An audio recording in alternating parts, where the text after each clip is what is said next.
Alright, welcome everyone.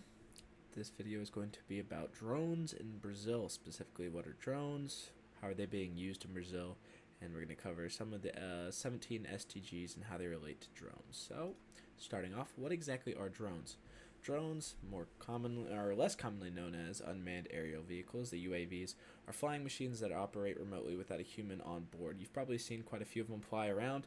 The ones you're typically familiar with are the quadcopter variant with four wings that spin, four propellers, and it is remote controlled access. So you're going to control it off your phone or off a remote control, something like that.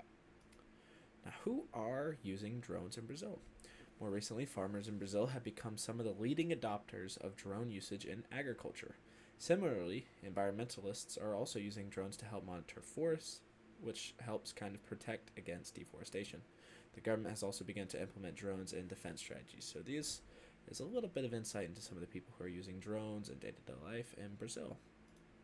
Next up, where are drones being used in Brazil? Drones are primarily being used in rural environments like we just mentioned. So the most common rural environment in Brazil happens to be the Amazon rainforest, and so drones are being used there to help environmental efforts. So this is primarily used to deforestation, which affects a lot of the environmental factors of Brazil as well as the whole entire world, so that's really important.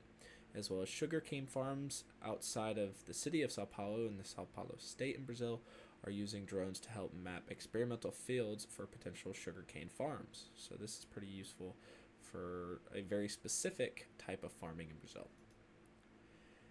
But why exactly are they using drones? Here's a little SWOT analysis that might impact why people in Brazil are using drones.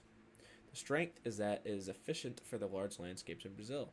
Brazil is very big, has a lot of space, and so surveying the land can take a lot of time, and drones happen to be very efficient at doing that. One of the weaknesses is the limited range of drones and the GPS signal. Not only are they limited by range and battery life, but also with the ruralness of a lot of Brazil's landscapes, there's a lack of GPS signal, so it can be hard for drones to be automatic, and they have to be manual, so that can be a bit of a weakness. Now, for opportunities, there's agricultural development and integration with AI. Specifically, let's focus on that integration with AI for a second.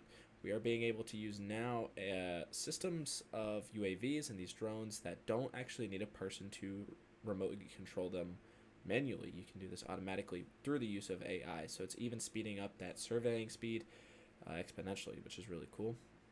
And then on to threats.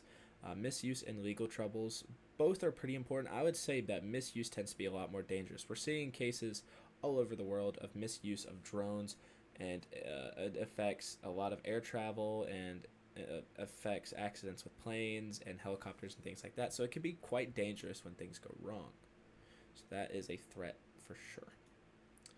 Next up is how are drones helping the 17 SDGs?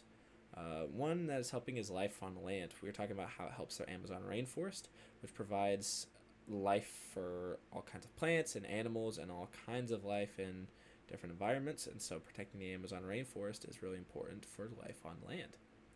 Next up is zero hunger, which is SDG number 2. It helps in that, again, we are talking about how the big landscape in Brazil needs a lot of efficient land monitoring. Drones are providing the cheap and infrastructure needed to improve these chances in terms of agriculture, which ultimately impacts the Zero Hunger SDG. Now we're going to move on to two truths and a lie. So the first option is Brazilian farmers use drones to spray pesticides and monitor crop health across millions of hectares of farmland. And then number 2 is Brazil has banned the use of drones for any government-related activities, including environmental monitoring. And then some Brazilian cities are testing drone delivery services for food and medicine in urban areas. I'll give you a second, but I think you'll figure out which one it is pretty easily. And it is going to be that second option. Brazil has not banned the use of drones for any government-related activities. It's using them currently in defense as well as surveying. But it also, as we're talking about, is used in environmental monitoring in the Amazon rainforest, and some of that is done by the government, so that's clearly the lie. But that is all I had, so I hope you were able to gain something from this in regards to drones in Brazil. Thank you for listening, and I hope you have a good day.